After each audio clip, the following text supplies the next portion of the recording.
Now, as we're closing out our discussion about Shmoop Classrooms and the gradebook and assignments, again, the gradebook being a way to track just about all of student movement through a Shmoop test prep course, and assignments being much more direct about the practice and the diagnostic tests that you can assign, as well as some of the math items.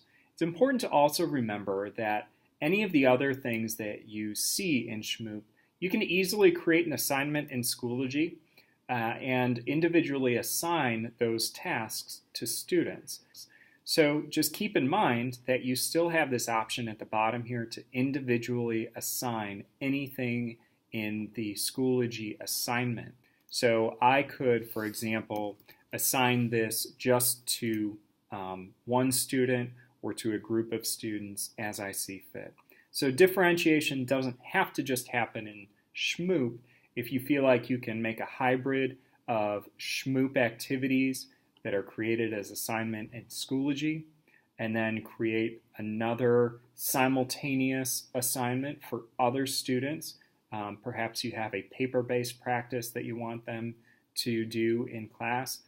You can also do that using Schoology kind of as your main hub for everything. In closing, I just wanted to say thanks for watching this short series, and also let our viewers know that our South Carolina sales rep and support team have just been great the last few years, and we want you to make this work in your classroom. Again, thanks for watching, and let us know how we can help.